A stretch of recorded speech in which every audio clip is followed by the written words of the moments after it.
Greetings, I'm John Duvall. Welcome to the Truth Factor discussion.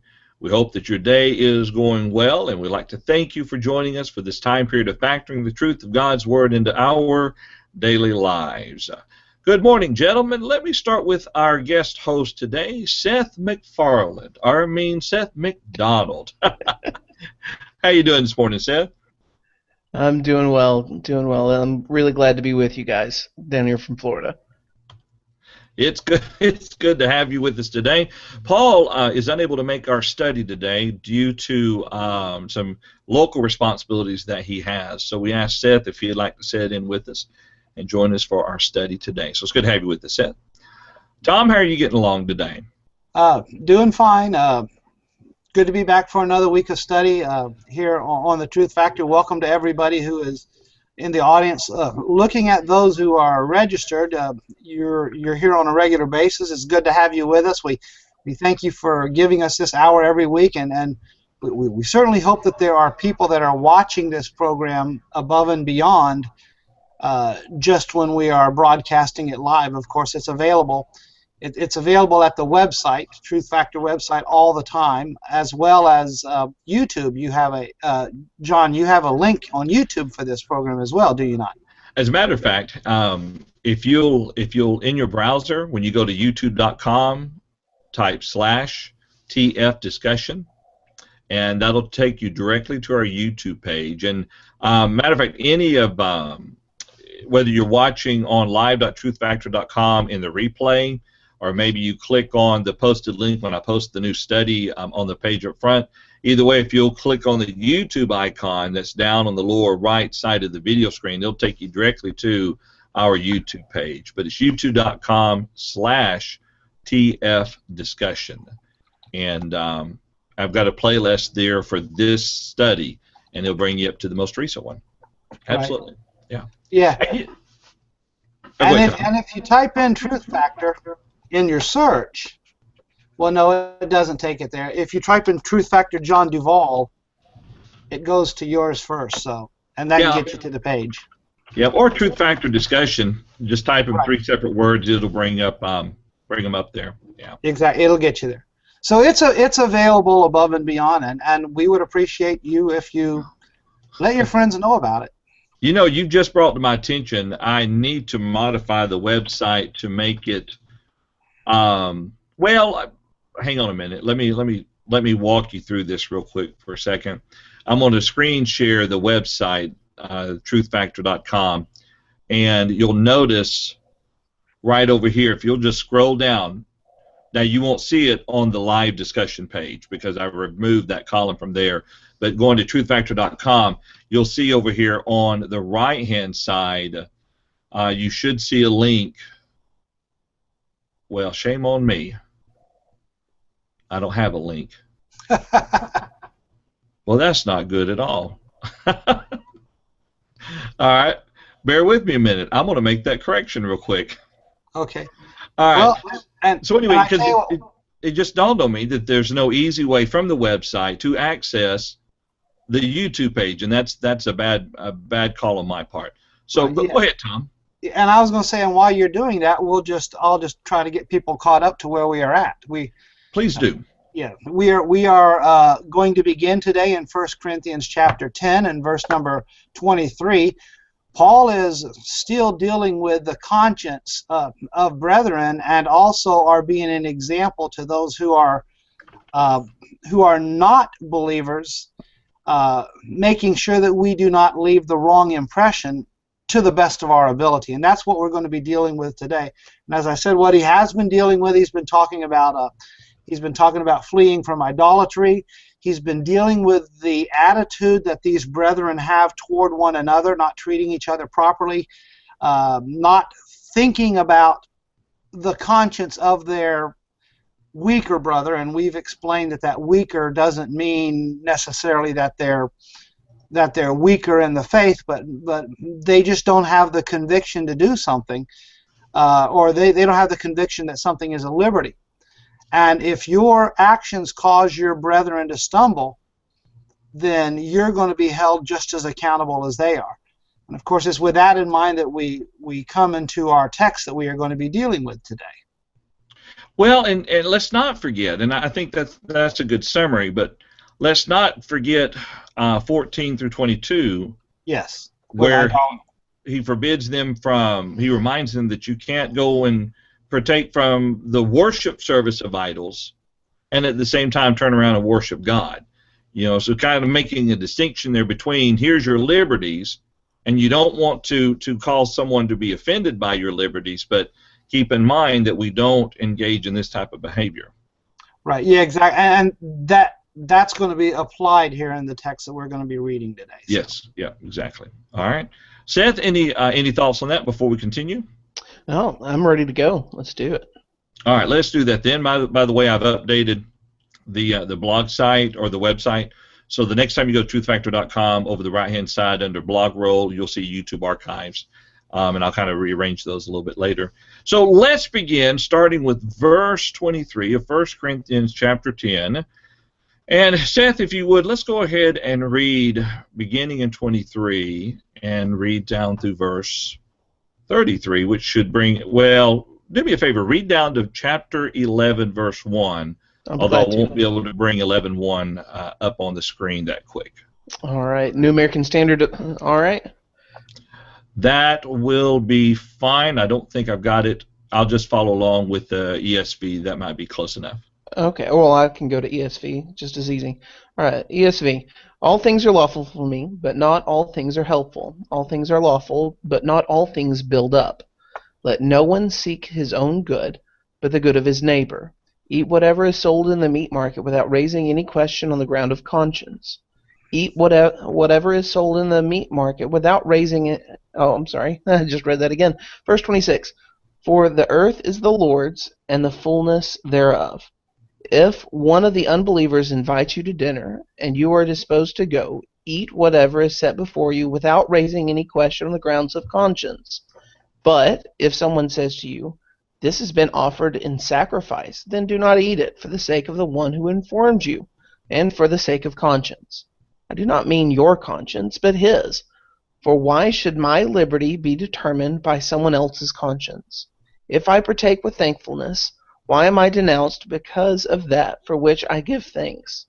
So whether you eat or drink, whatever you do, do all to the glory of God. Give no offense to Jews or to Greeks or to the church of God, just as I might please everyone in everything I do. Not seeking my own advantage, but that of many, that they may be saved. Be imitators of me, as I am of Christ. All righty. Thank you, Seth.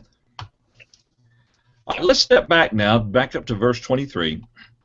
It is interesting that when you consider the context of 1 Corinthians chapter 10, verses 1 through 13, and then verses 14 through 22, it is interesting that he now takes a little bit different of a direction.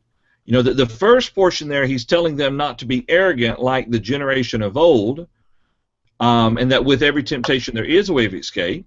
An example of this temptation would be the idolatry that was around them. So flee from idolatry. Flee from any practices that would be associated with idolatry, the idol worship, eating from the table of idols. But then in 23, he says all things are lawful, but not all things are helpful. So now he's about to segue a little bit, and here's a connection that I see possibly. Tell me what you think about this. It's kind of like the Apostle Paul is saying, okay, here's instructions on eating things in the idol, temple, worship, and so forth like that. But now, just in case someone thinks that because of what I said, it's wrong to eat something offered to idols, let me put forth the clarification on that point and kind of address that situation. What do you think? Do you think that might be a reasonable thought process he went through? Well, certainly. You don't really see many. We don't have any real examples of first-century restaurants. They couldn't go down to the local McDonald's and buy something to eat. But meat was sacrificed to idols, and then the meat was sold in the marketplaces. Whether or not the meat was sacrificed to an idol or not, you don't really have the ability to know. But So what do you do there? So Paul gives his answer. Here, eat it. But if someone informs you that, hey, this was a meat sacrificed to an idol, then their conscience led them to let you know that for a reason. And you need to be careful of your brother's conscience and try to help them as much as you can. Right. In any way. Right. And in this case, I don't think it's necessarily even a brother. Certainly. Even those who are outside, by example, we want to let them know that we do not approve of their manner of worship. So. All right. I think that's good thought. Matter of fact, we'll talk more about that as we go through this particular section here. Let's start with verse 23, kind of, and look now at what he says here. He introduces his thought by saying, all things are lawful for me, but not all things are helpful. All things are lawful for me, but not all things edify. In other words, I'm about to tell you that there are things that you can do, but there may be situations where you should not do. And it's not a matter of it being right or wrong. It is a situation, an instance of it becoming a stumbling block for someone else. And so with that kind of establishment thought being put there, he then says in verse 24, let no one seek his own, but each one the other's well-being. So kind of put those two thoughts together. There's certain things that you can do that there'll be times you shouldn't do them. And the reason why you shouldn't do them is going to be directly related to your seeking the welfare of someone else and not your own wishes and desires. Does that make sense? Oh, yeah. Okay. Yes. So with that, and that's a great rule of thumb for us. Not the first time the Apostle Paul had said something like this, but it's the rule of thumb by which we live. And I think far too many times we are tempted to kind of say to ourselves, well, really, I want to do this badly. I don't care what other people say.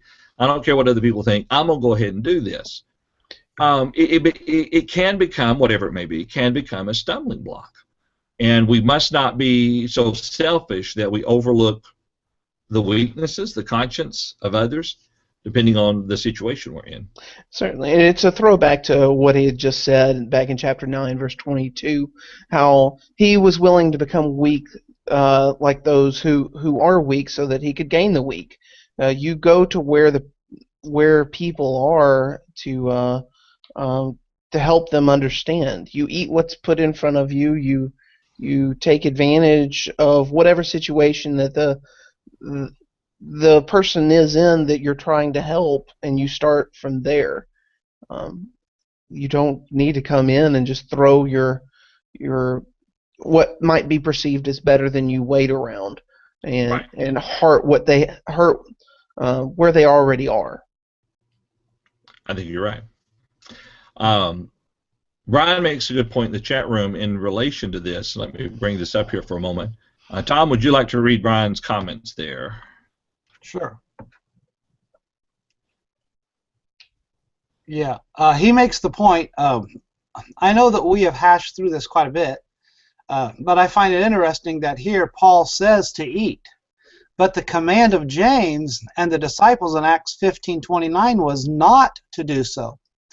I see a command made for new converts for expediency, and of course he's talking about that command was new converts in Acts 15. Right. So exactly. And I can understand the point there behind that, because if you've got a bunch of new converts being converted out of idolatry, there may be a link within their mindset that if they eat something offered to idols, that it would be a draw to be pulled back to that. You know what, guys? Okay, I was afraid that the screen share wasn't working properly, and it looks like it is working properly. No, it's working fine. Okay. And like he said, mainly for new converts, the ones who lacked the knowledge is the ones that you'd have to be careful and make sure that you didn't do something that would push them against their conscience. He goes on to say, of course, to be clear, the entirety of the Acts 15 command was not for expediency.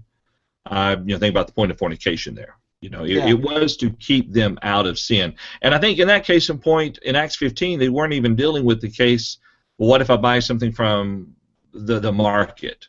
You know, it was actually forbidding them from engaging in those practices that were connected directly with idolatry, things sinful. Yeah. All right, good thoughts. Good point there. All right, so let's continue then with this chapter here. Here is now the application of what he's just said. He says, "Eat whatever is sold in the market or the meat market, asking no questions for conscience sake, for the earth is the Lord's and all its fullness." Now, Paul's made this argument before, especially go back to his letter to the church at Rome. The meat in and of itself is nothing. Whether it's offered to an idol or not, it doesn't matter. Meat is meat, and it's put here for food. The earth is the Lord's and all its fullness. So he's not saying don't go to a marketplace and buy meat. He's saying when you go to a marketplace and buy meat, ask or buy it without asking questions for conscience sake. Right. All right? And he's going to elaborate more so. But what's interesting about this is that this doesn't seem to be the exact same context of Romans chapter 14, where you have a brother who fully believes it's wrong to eat meat. You invite him over to the house. You serve the meat. You eat the meat. And he feels emboldened to violate his conscience to eat the meat with you. This doesn't seem to be the same scenario, does it? No, I don't see it as quite the same. I see them as related to one another. You know, as far as you're dealing with example, but like I said, I realize, like Brian is pointing out, and I agree with him that where this would be the biggest challenges with your brethren, but this is dealing with it doesn't specify going over to the home of a brother. You know, so I just see this as you're leaving the impression of approval, and you don't want to do that. If you know it's something that's associated with false religion, have no part with it. But as far as you know, it's just food. It's food. I mean, it's like, you know, we had this small discussion last week, you know, about where can we go. You know, if you know that a restaurant or a chain supports a certain cause that's contrary to the Word of God, do you go there? You know, well, the bottom line is don't ask questions. You know, I get angry at a lot of these companies when if they would just keep their mouth quiet, you know, just give your service, and you won't stir things up. It's like they're deliberately making a point. Well, they are. They're deliberately making a point when they make these statements, you know, in public. And it doesn't matter whether you're a believer or not a believer. That's something I think we need to avoid. You know, just trying to make an issue out of something so that you can take sides with one or another. And you tie it to this. Paul's saying you go to the market, you're hungry, order food. You know, now if there's this big sign up front that's saying fresh sacrifice from Diana, you know, then you might want to go to the next booth, you know, because you don't want people to sit there and think that you're approving of their idolatry in any way, shape, or form. Okay, all right. It's a good thought. Seth, any thoughts on that? Not really. No, sir. Okay. Tom, I got an illustration that may kind of go along to better explain what we're talking about last week. That just kind of occurred to me. There may be a local market where the owner of the local market believes in pro-choice. Okay, and from his proceeds and his income he earns from that market, he gives 25% every year to the pro-choice cause. All right. Then you've got the scenario where someone is going door to door selling candy bars, and they say all proceeds of the sale is going to go to the pro-choice movement. Okay.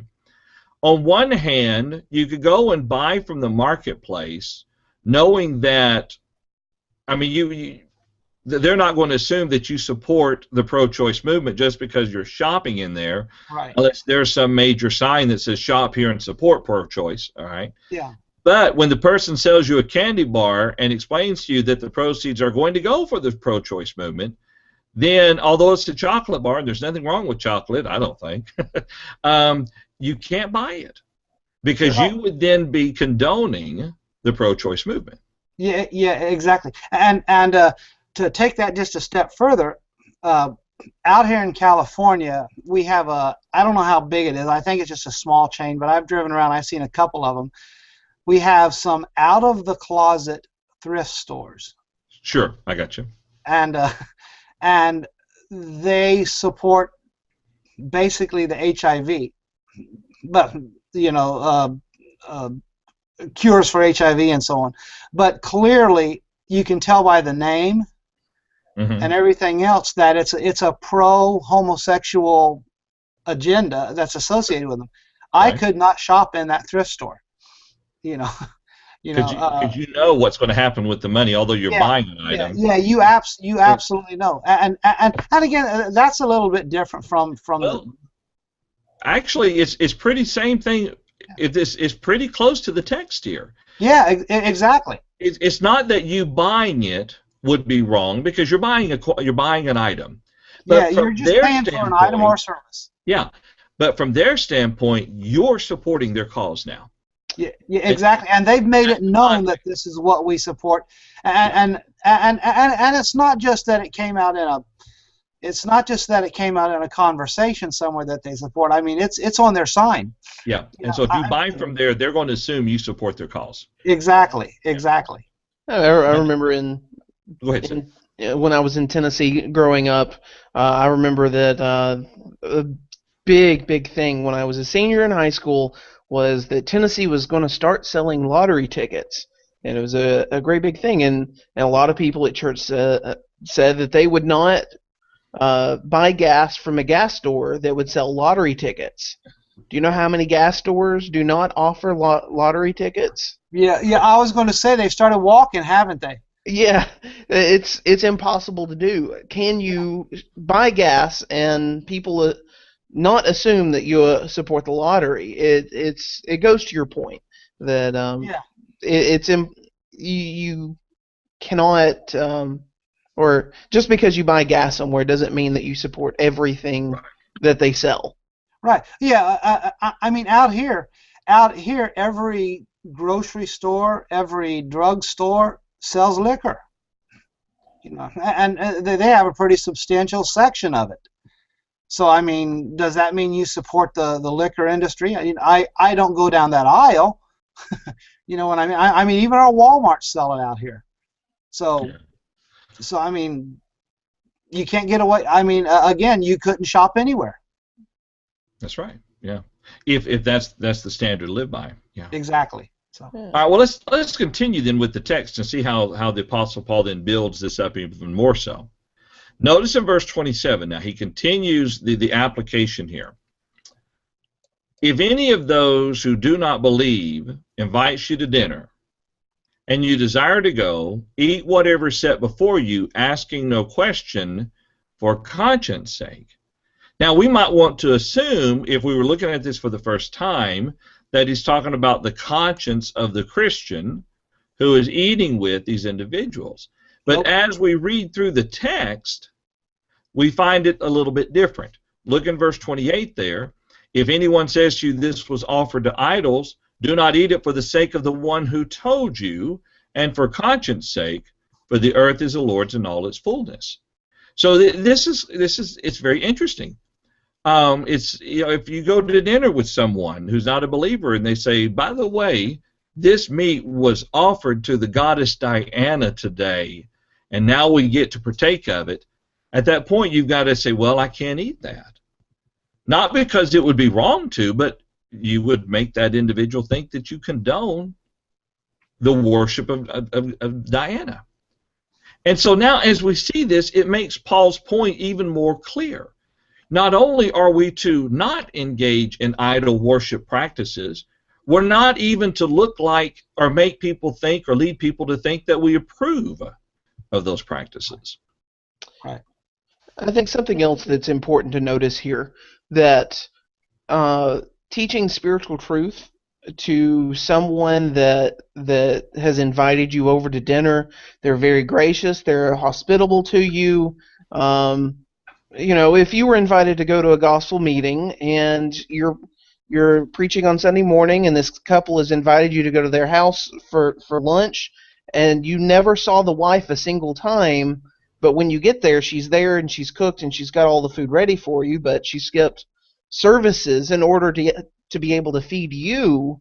Would you be able, in good conscience, to eat that meal, or is the spiritual truth that you would teach them that, hey, your service to God is more important to me than filling my belly, and even my friendship to you, I love your soul more than I love, spending time and eating a good meal and having your house clean for me.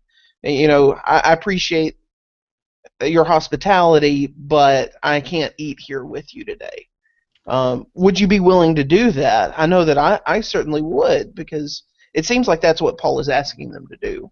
Spiritual truths are more important than your own appetite.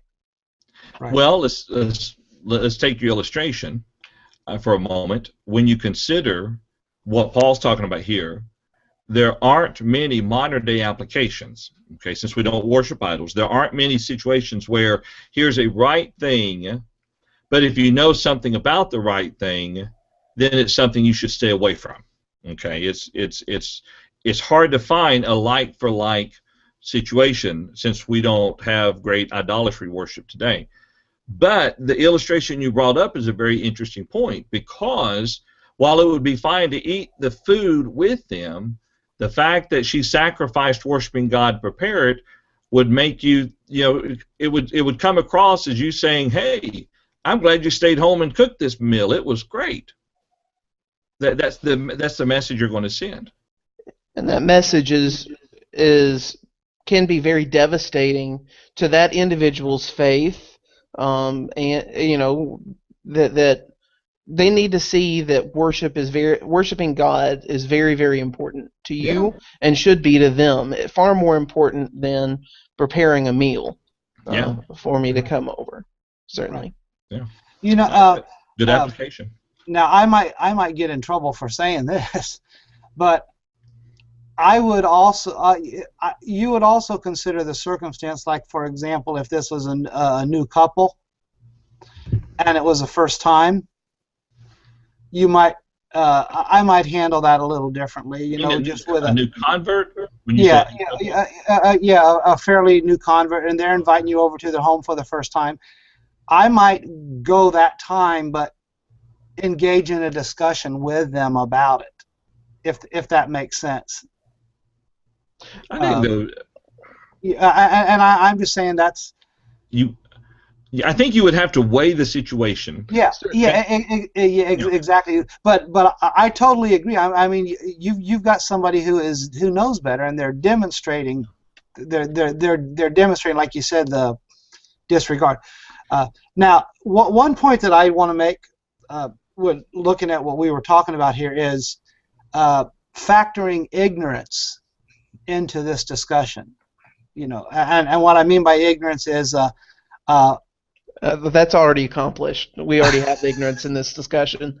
Oh, yeah. Are you talking about my ignorance, right? No. The point that I am making here is the person invites you over, but they never mention that it's offered to idols. But they know that it was offered to idols, and they never mention it to you. They may assume that you think it's okay. Are we held accountable for what they assume? And I would say the answer to that is no. But the point is when they bring it out, it's no longer ignorance. Right. We make the observation about when somebody is sincerely ignorant, when they're confronted with the truth, you're going to choose which direction you go, and you're either going to stop being sincere, or you're going to stop being honest. In the way that you deal with it. You've got that kind of a circumstance, and so I just think that's an interesting observation, the way that this is put out here. You're not accountable for what they assume. But when they bring something up, that's when it becomes an issue. I find it interesting. Right when you said let's bring ignorance into the discussion, Paul Adams joins the chat conversation. I find that Yeah, interesting. I saw that. Yeah, welcome, Paul. All right, let's see. Just kidding. Yeah, exactly. Right. So, right. Anyways. All right. I'm trying to think. Is there anything else? I mean, it's pretty straightforward. He clarifies in verse 29, conscience, I say not your own, but that of the other. This is the very thing we're talking about. For why is my liberty judged by another man's conscience? And here, it sounds like when he says, and this is the New King James, for why is my liberty judged by another man's conscience? It's not that this other man is judging Paul's liberty. It sounds like what it's saying is his liberty is brought into judgment by the understanding of this other man. In other words, by Paul saying, by the man saying this was offered to an idol, and Paul says, no problem, I'm going to eat this, then Paul's liberty has effectively been judged not by another person per se, but within the actions that he's just done. Judgment has been brought upon that action of liberty. Does that make sense? Yeah, well, yeah. I think in our, when you look at it that way, why should my liberty be determined by someone else's conscience? There's two ways of asking that question. One of them is he's asking it from the standpoint of making the point that he's concerned about what others think about him. The other way of looking at this is say, why does it matter? And I think it's the first one. I think the point that he is making is, why should my friend who has invited me over to dinner see this as a liberty in my life? And I'm going to tell you right now, this is very, very important today with our ecumenical attitude. Right. In the denominational, tie that to the denominational concept of let's just agree to disagree. Can't we all just get along or get along? Get along. I think that might be right sometimes. But why should my liberty be determined by someone else's conscience? Why should they assume, well, he must think that I'm okay even though he disagrees with me? When that's not the circumstance. And that's becoming, honestly, I'm fearful that's becoming a discussion that we need to be concerned about with brethren. Because more and more brethren are saying that there are certain there are doctrinal issues that you just simply agree to disagree on, and it's a serious point of contention. All right, it's good thought. Seth, you got any comments? I mean, no two people are going to agree on everything. That's right. It's not possible. There are matters of opinions. I may have an erroneous view on one passage that really has no bearing whatsoever on how we worship God, and just because you may not agree with my minority view on one certain thing doesn't mean that you and I can no longer have fellowship with one another. But there are so many things that are so vitally important that there is only one way to heaven, and there are many ways to miss. We need to love each other and look out for each other and be willing to warn. In my opinion, the biggest problem facing many local churches are Christians just completely ignore Matthew 18. Either when I see sin in your life or I see a weird thing going on with the way that you're speaking, that I don't come and approach you with it at all, or if I do approach anyone, it's everyone but you. It's a humongous problem, and that to me splits far more churches than any real divisiveness over any type of issue. Yeah. Sometimes we don't get to actually engage in a discussion on some whatever the issue is that we have because we've let it go so long. Rather than sitting down, like you said, with a proper attitude toward one another right at the beginning, say, let's just open our Bibles and talk about this. And far too often, many of us just have the attitude. What they mean by that is you've heard of the Jehovah's Witness that knocks on the door, and if you get past conversation number 2, they bring with them somebody that it's pretty powerful, and all of a sudden it becomes, we're not really here to discuss, we're here to teach. And Yeah. and I think sometimes we can have that mentality where we're not willing to say, what if I'm wrong? Certainly. And honestly weigh a text. But I wholeheartedly agree with what you said. I think we get carried away over some things, and we've got some brethren that will not allow us to disagree on matters that are not matters of faith. Yeah. So all of that applies in there. So getting back to the text, the point Paul is making there, why is my liberty judged by another man's conscience? Be careful not to leave the impression that you approve of ungodly behavior because of what you say or what you fail to say, or do or fail to do. All right. Good points.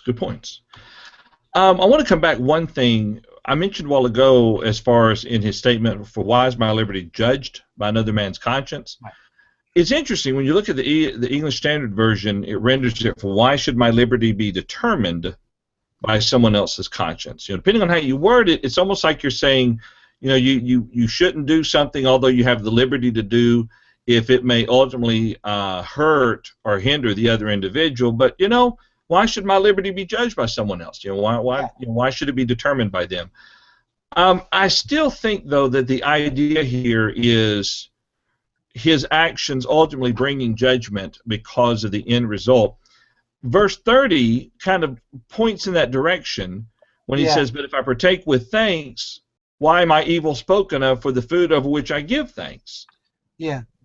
So if he's still in the same context of sitting at the person's house, and they set the meat down before him and said, "This was offered to the goddess Diana," then Paul prays to God and gives thanks for this food. Why is he spoken evil of? And I'm assuming that it's spoken of evil spoken of by God. I mean, to put it within the context of this. Yeah. That's kind of the question. Who's speaking evil of Paul in the situation where he's eating meats that he knows has been offered to idols because he was told that it was offered to idols? If it's God speaking evil of him, then it means his actions have been judged by God. If it's He's being condemned by God. Yeah, being condemned by God. What are your thoughts on that? In the chat room, let us know what you think. Yeah, exactly. And I think that's interesting. I was looking at that, tying it to the point that I was making there. Why is my liberty judged by another man's conscience? Making the point of that you need to make sure that another brother doesn't assume what you don't want him assuming to the best of your ability. Especially when you've got facts. And here you come to this, though. It's almost like the example. Well, I'm thankful. I'm thankful for what I have. So why am I evil spoken of? Would that be evil spoken of by you've got that option. The other options you have in here are his brethren who have seen him eating at so and so's house. They speak evil of him because of it. But I don't know that fits in the context. Yeah, I don't think that fits the context either. So you have that. The other one would be the one with whom you're eating says, well, he approves of it. It's not really evil from his standpoint. Right. But again, when he's telling your brother, well, so-and-so does it and says it's okay, it makes you sinful where your brother is concerned because of the assumptions that you've left. Does that kind of make sense? As a approach. I think the best solution is what you said. I'm just giving the. I mean that he's condemned. If I partake of this, why do I want to be condemned over food, even if I've given thanks for it? Okay. and that does say something about we need to be careful what we do, even where God is concerned. That's true. I hope I haven't confused this audience a little bit, but I don't know, Seth. What do you think? yeah, clear it up. Clear it up. I'm not sure that I can. Going back to ignorance again. It seems like that Paul. It seems like verse 29 says, why should I not be able to do anything that anyone might be slightly offended at? Why should my liberty be determined? The things, as far as I'm willing to go, why should that be determined by someone else's weakness? But when I'm there with them, I'm not going to force my way on them. Is what it seems like it's saying to me. Why should my liberty be determined by someone else's conscience? Almost a rhetorical question? Certainly. Almost rhetorically? So. That's possible. That's possible. Yeah. It sounds like Romans 14 type of language to me. Right. Where you're in Romans 14, your liberty is brought into judgment because you've caused a brother to sin against his conscience. Certainly. And in this case in point, your liberty is brought under judgment because you have given the distinct impression that you approve of idolatry. Right. Yes. Right. You go. Brian Kind of just similarity there. Yeah. Brian just injected a thought that's. All right. Let me bring that up if you want to read that, Thomas. Okay. Wait for you to get it there. Okay, so he basically quotes 2 Corinthians chapter 10 and verse 10, perhaps those who denounce him is contextual. In 2 Corinthians, we see he was despised by some brethren in Corinth. Also, we know that Paul was spoken evil of by the Jews in Jerusalem who proclaimed that he had denounced Moses. So you have an example of him being condemned by his brethren as he does things, because you could add to this that he's advocated it doesn't matter what you eat. One of the groups that would have had an issue with that would have been the Jews, and I think going to the Romans 14 where that does apply, and like I said, I don't think that's the same as its text. You've got certain meats that the Jews couldn't eat, and as Gentiles were converted and brought into the fold, they might not have a problem eating bacon, and the Jews might have been offended by it, and that's when they got to be concerned about one another. But that's totally different from something being offered to an idol. So what Brian is bringing up here is instances where Paul had been spoken evil of. Yeah, and that kind of goes back to a little bit of the point that I was trying to make, not very well, but with that verse number 30, why am I evil spoken of for the food over which I give thanks? Paul's trying to do the best that he can, be a proper example, not offend anybody that he doesn't have to offend. And even then, he's still being spoken evil of. Exactly. Yeah. And quite honestly, I would suspect that they didn't know all the details, which is another point for us to think about. Before you start passing judgment on somebody, try to find out exactly what happened. Yeah. Speaking of being spoken evil of, I apologize. Paul is not driving the ship today, and so I'm neglecting to switch back and forth on the camera. Like right now, I'm looking at Tom, and so forgive me if I'm a bit slow in switching you to whoever's talking, or as in the case of the text a while ago, Seth tried to help out by bringing it up, and that's what caught my attention. So, all righty, Paul, we're missing you for sure, bud. All right, let's see. Any other thoughts before we kind of look at the main point? When everything is said and done, what's the so what? And we see that in verse 31. Do y'all want to look at that? Exactly. There in verse 31, Paul says, "Therefore, whether you eat or drink, or whatever you do, do all to the glory of God." Now, that statement in this context, how do we then define glory of God? Well, anything that shows the greatness of God through what we can do, that's what we need to do. Whether you eat or whatever you drink, whatever you do in a way that He would approve of, and others can see how great God is and what good He has done through you. What is the glory of God? Well, sure, He's big and He's powerful. The most amazing part about God is how He's able to love someone like me, someone who has done so many evil things against Him in the past. So do all to show the love of God to those people who are around you. Do whatever you can do. If that's eating, then eat. If that's not eating, then don't eat. Whatever you do to where people can see God's love in you. Okay. Right. Yeah. Right. Yeah. Exactly. In Matthew chapter 5 and in verse number 16, and Paul, can you put that up? Or, we have a text that we're familiar with. Paul there, or Jesus there, says, "Let your light so shine before men that they may see your good works and glorify your Father in heaven."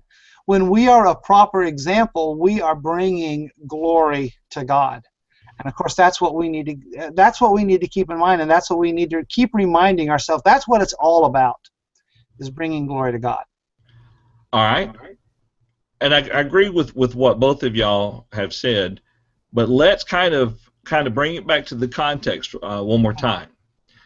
Think about everything that he's talked about. Don't be arrogant lest you fall. The first generation fell to idolatry.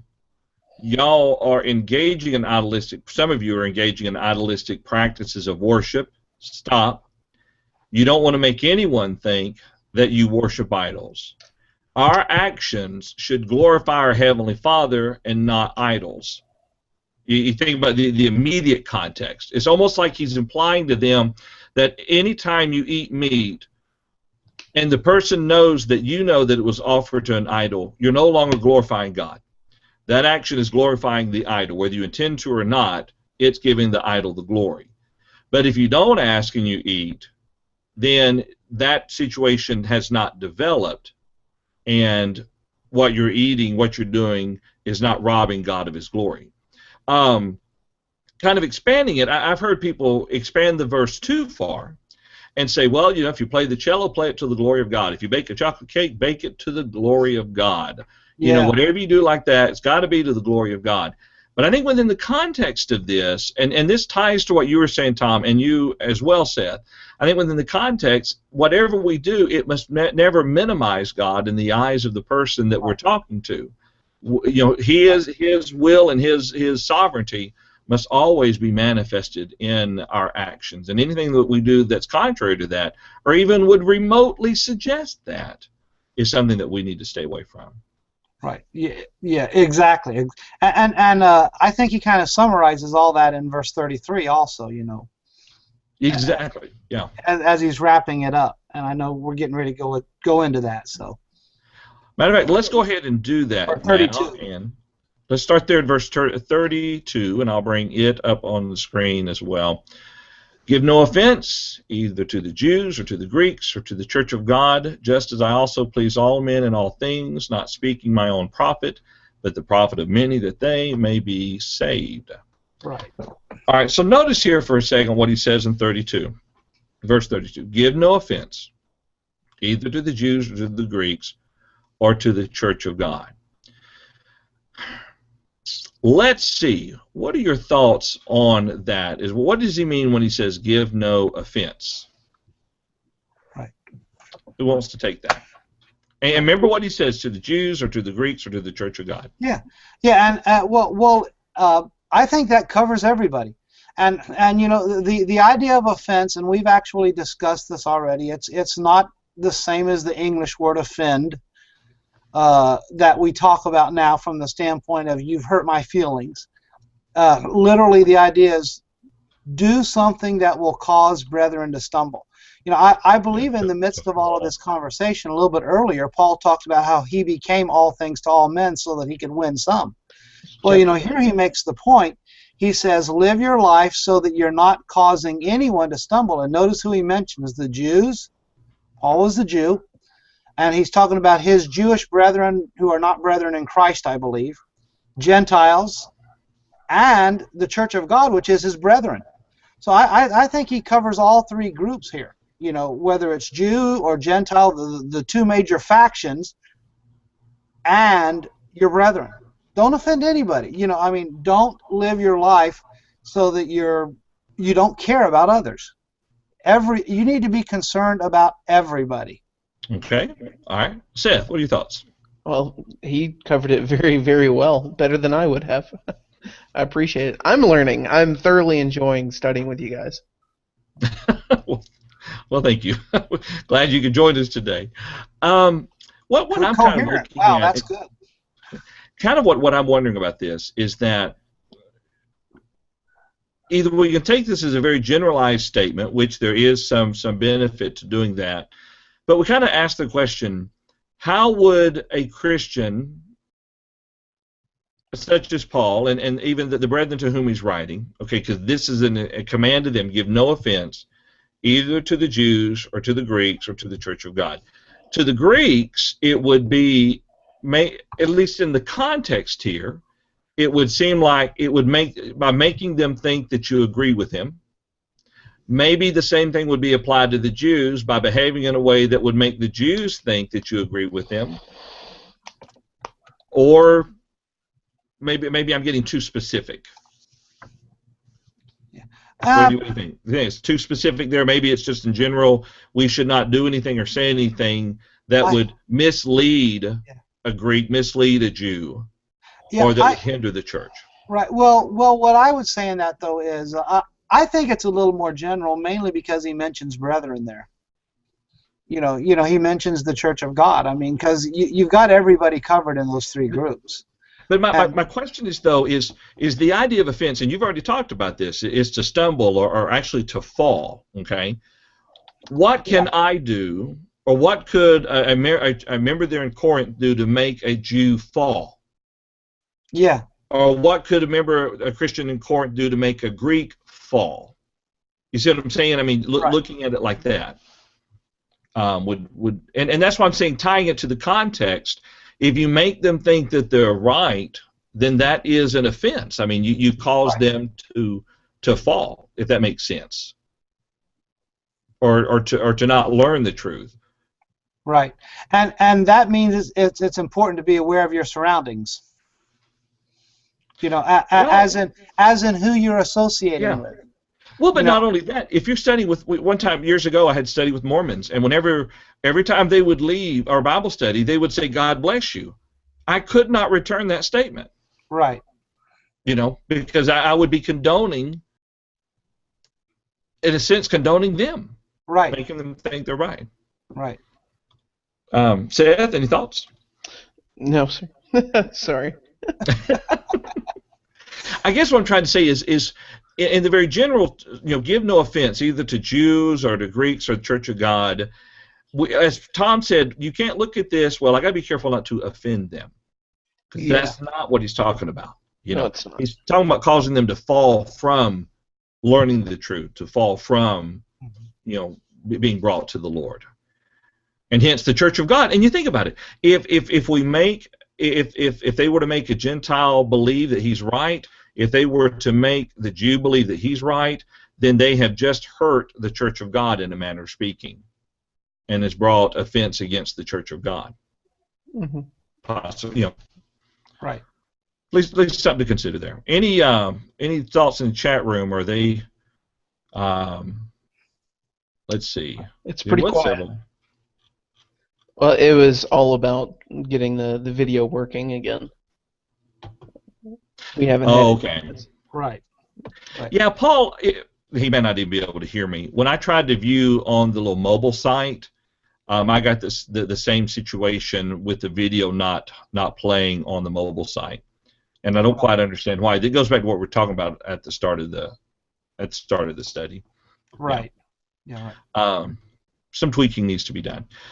Right. All right. So then the last thing, real quick, and then we are out of time. Verse 33. He says, "Just as I also please all men in all things, not seeking my own profit, but the profit of many, that they may be saved."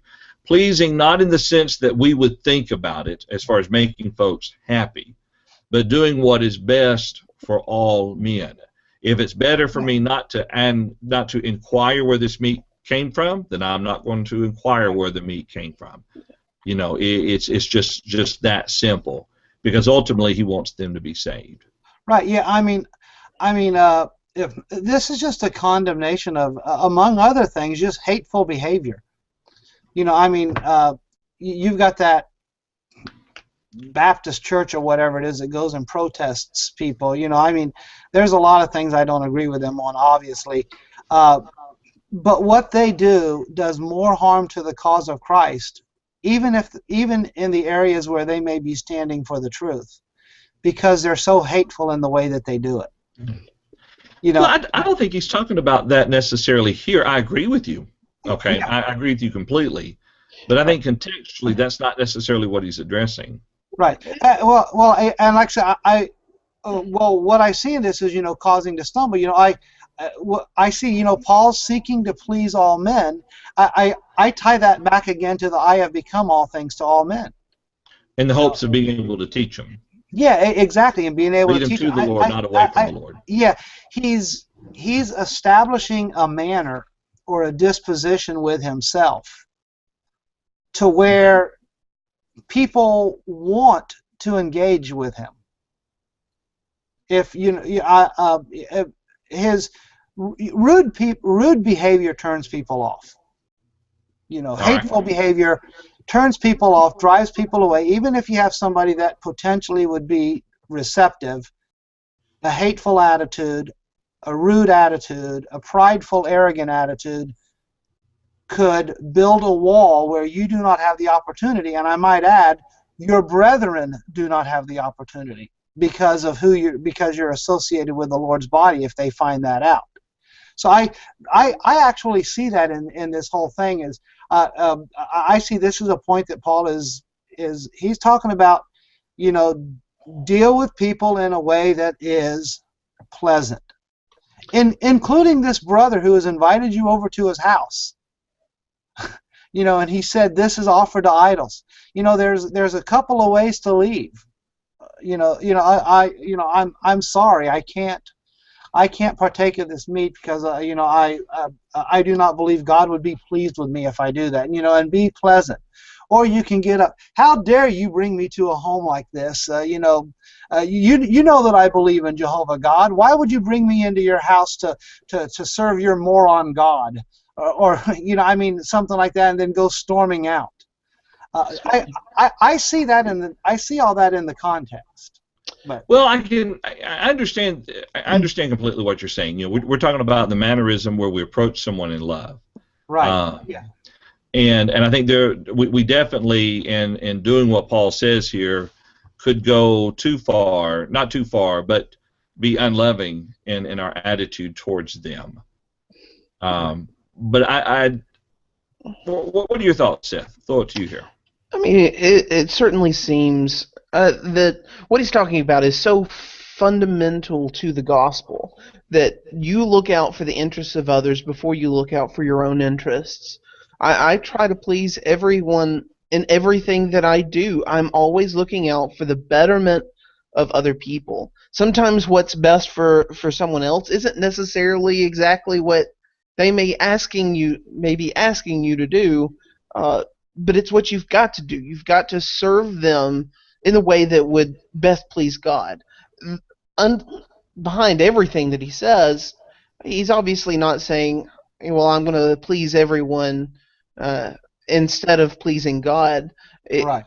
What he's doing is he's pleasing people to bring them to God. God is the fundamental behind all of it. He's not going to do anything that's not under God's authority to bring them to God.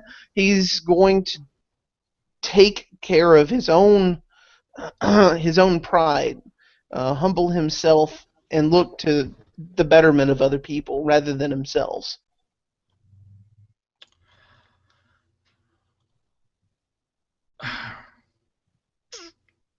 I agree. I don't want you to think I disagree. I agree. What's giving me a difficult time with this is how we think of the term please. Right. Okay. We think of the term please typically as making someone happy. Mm-hmm. And contextually, when he says, on one hand, give no offense either to, etc., just as I also please all men in all things. In other words, give no offense to the Jew, the Greek, the Church of God. Just like me, I seek to please all men. It's almost as if it's kind of the other side of the coin. Saying give no offense is the same thing as saying please all men. Does that make sense? Kind of turning that coin over there. So what he's saying is that he gives no offense to all men in all things because he seeks their own profit. So the idea of pleasing isn't so much to make happy, and I need to look up this Greek word there because I may be missing the point, but it's not so much the way that we would think of it, make them happy, but doing what is best for them. And therefore we temper our actions and our liberties, if that's what it takes, to do what's best for this individual in hopes that he may be brought to Christ. Right. Well, yeah, Louw-Nida in describing this word describes it as, to cause someone to be happy about, cause them to feel good about something, be pleased. So, I mean, it's kind of leaning in that direction. And incidentally, I wholeheartedly agree with you. That's kind of the point that I was trying to make. Exactly what you're saying, just making a more general application of it, I think, than just the specific of the text or the specific example. Being willing not to eat meat if that's what it takes. Being willing, because really, depending on how you take it, you're going to make the person unhappy who has gone to the trouble of preparing the meal for you, and they say, by the way, this was offered to the goddess Diana, and you say, I can't eat this. They're going to be unhappy with you anywhere you go. Right. Right. So you can either make matters worse or you can make them not worse by the way you treat them. Yeah. I remember hearing, and I know we're wrapping up now or whatever, but I remember saying one time about a gospel preacher who was preaching a meeting for us, and I won't mention names or anything like that, but you could tell that he genuinely cares about people, and I've heard the expression that he has a disposition that he could look you in the eye and tell you, if you're not baptized, you're going to hell. You may not agree with him, but you know that he cares because of the way that he says it. Yeah.